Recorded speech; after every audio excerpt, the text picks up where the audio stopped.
Hello दोस्तों। तो क्या हाल है आप लोगों के। लास्ट क्लास में हमने पढ़ा था issue and redemptions of debentures, right. याद है? नहीं याद है? प्रीवियस क्लास में जाइए प्लीज़, वॉच इट, अच्छी तरह समझ आएगा। एंड इन दिस क्लास हम पढ़ेंगे शेयर्स वर्सेस डिबेंचर्स। कंपनी को अगर पैसा चाहिए तो वो शेयर्स भी इशू कर सकती थी। Why they are only issuing debentures, why they prefer in why they prefer issuing debentures, not shares। सोचो, कमेंट में लिखो, मैं पढ़ूंगा, राइट। आओ शुरू करते हैं। सी, कंपनी को अपने डे टू डे ऑपरेशंस के लिए पैसा चाहिए होता है, और जब उसको पैसा तो वो इशू करती है डिबेंचर्स या शेयर्स, जिससे उसको पैसा मिल जाए एंड वो अपने कंपनी को ग्रो कर सके, यूज़ कर सके for their day to day activities, right. तो company require money for their expansions और डे टू डे एक्टिविटी। उस कंपनी को ग्रो करना है, कंपनी को डे टू डे एक्टिविटीज़ खर्चा करना है रोज़ के रोज़, तो उसको पैसा चाहिए। Either they can issue shares through IPO, initial public offer, और debentures. Initial public offer, company shares लाती है, मार्केट में रजिस्टर्ड कराती है एंड वो पब्लिक को कहती है आइए मेरे शेयर्स को खरीदिए। या डिबेंचर्स भी सेम, कंपनी आती है, रजिस्टर्ड कराती है और कहती है कि आइए मेरे डिबेंचर्स को खरीदिए।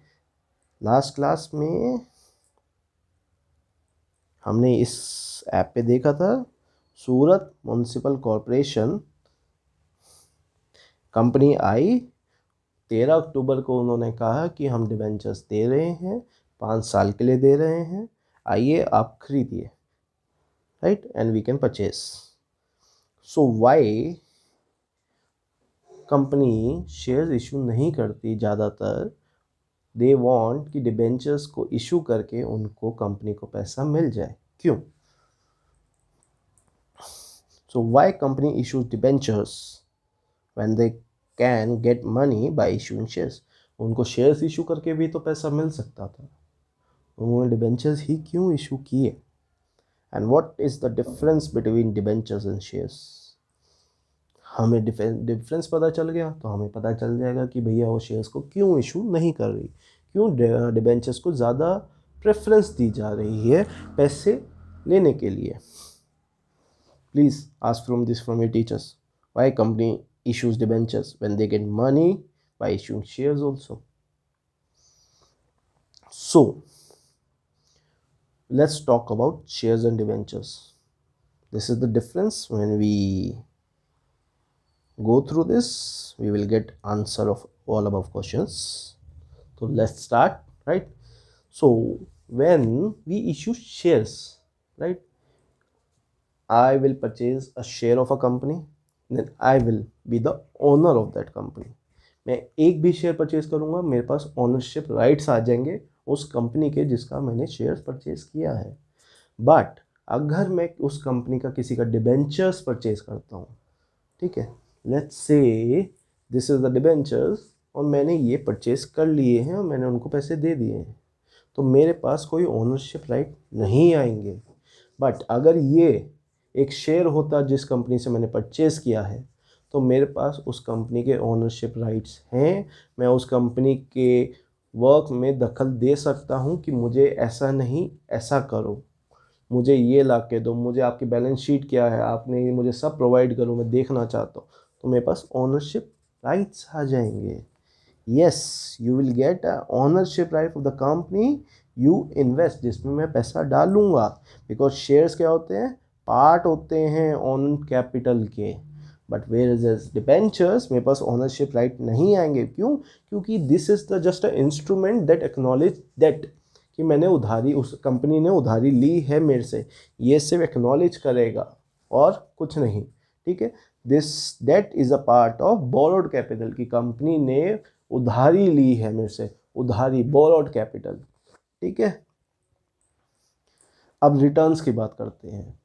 जब मैं शेयर्स में इन्वेस्ट करता हूँ तो मुझे जो रिटर्न्स मिलेंगे, जो मुनाफा, वो उसके मुनाफे में से मिलेगा, जिसको कहा जाता है डिविडेंड। अगर कंपनी प्रॉफिट कमाएगी तो वो मुझे डिविडेंड देगी, बट ऐसा नहीं है कि वो हमेशा मुझे डिविडेंड देगी। बट अगर मैं डिबेंचर्स को परचेज करता हूँ तो कंपनी को मुझे इंटरेस्ट देना होगा, चाहे वो प्रॉफिट कमाए या ना कमाए। क्या? चाहे वो प्रॉफिट कमाए या ना कमाए, उसको मुझे इंटरेस्ट देना है। But whereas in shares मुझे डिविडेंड मिलेगा अगर कंपनी प्रॉफिट कमाती है तो। ठीक है, returns in the form of dividend, जो मुझे पैसा वो वापस देगी कंपनी, उसको हम डिविडेंड का नाम देंगे, and it's depend on profit. But debentures में जो इंटरेस्ट मिलेगा वो नॉट डिपेंड ऑन प्रॉफिट, और वो उसको इंटरेस्ट कहा जाता है, डिविडेंड नहीं। और शेयर्स में उसको डिविडेंड कहा जाता है। रीपेमेंट, जब मैं शेयर में इन्वेस्ट करूँगा तो कंपनी पे कोई लायबिलिटी नहीं होगी कि वो इन द फ्यूचर मुझे वो पैसा पे करे। बट वेयर्स डिबेंचर्स, कंपनी पे एक लायबिलिटी है, just treat as a loan. जैसे मैंने बैंक से पैसा लिया, अब मुझे इन फ्यूचर उस बैंक को पैसा देना है, इंटरेस्ट भी देना है। ऐसे ही डिबेंचर्स में कंपनी ने मेरे से पैसा लिया है, इन फ्यूचर वो मुझे पैसा वापस, मेरा जो प्रिंसिपल अमाउंट है वो भी करेगी, और उसके ऊपर उसका ब्याज जो कि इंटरेस्ट होता है वो भी करेगी। Right? Voting rights, since shares को जब मैं परचेज करता हूँ तो मेरे पास एक वोटिंग राइट, ओनरशिप आ जाती है। मैं ओनरशिप कह सकता हूँ कि मैं कंपनी का मालिक हूँ, चाहे मेरे पास 1% शेयर है, कंपनी का मालिक हूँ तो मेरे पास एक ओनरशिप राइट है। फॉर एग्जांपल जियो का मैं एक शेयर परचेज कर लेता हूँ तो मैं I am the owner of the Jio. Right? और जब कंपनी के वहाँ पर चेयरमैन्स बदले जा रहे होंगे रिलायंस में, तो मैं उसमें वोटिंग कर सकता हूँ। बट डिबेंचर्स में मेरे पास कोई ओनरशिप राइट नहीं है, बिकॉज ये पार्ट है किसका है? बोरोड कैपिटल का, उधारी वाले पैसों का पार्ट है, ओनर कैपिटल का नहीं है। तो यहाँ पर मेरे पास ओनरशिप राइट नहीं आते हैं और मैं वोट नहीं कर सकता हूँ। सिक्योरिटी, सी, जब मैं शेयर्स परचेज करता हूँ तो वो शेयर्स किसी एसेट के बदले में नहीं दिए जाते, किसी एसेट को गिरवी रख के नहीं दिए जाते। पर डिबेंचर जब इशू होते हैं, there are two type of debentures. या तो मैं एक एसेट को गिरवी रख के डिबेंचर्स को इशू कर रहा हूँ, या मैं नहीं कर रहा हूँ। We call it secured and unsecured debentures, जो हम नेक्स्ट क्लास में पढ़ेंगे टाइप्स ऑफ डिबेंचर्स में।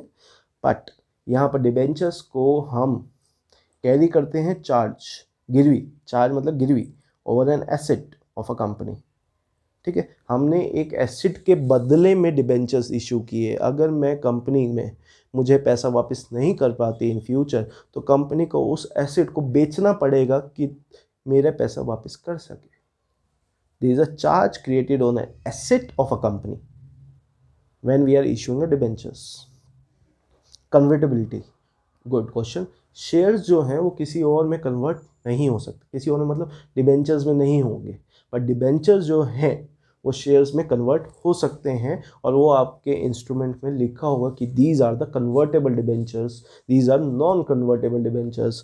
Non convertible next class, type of debentures, but still non convertible जो कन्वर्ट नहीं हो सकते, कन्वर्टेबल जो शेयर्स में कन्वर्ट हो सकते हैं। तो आगे शेयर्स ओनरशिप हाँ आती है, डिबेंचर्स नहीं आती। वोटिंग राइट्स शेयर्स में होता है, डिबेंचर्स में नहीं होता है। रिटर्न डिविडेंड मिलता है अगर प्रॉफिट हो, डिबेंचर्स में नहीं मिलता। ठीक है।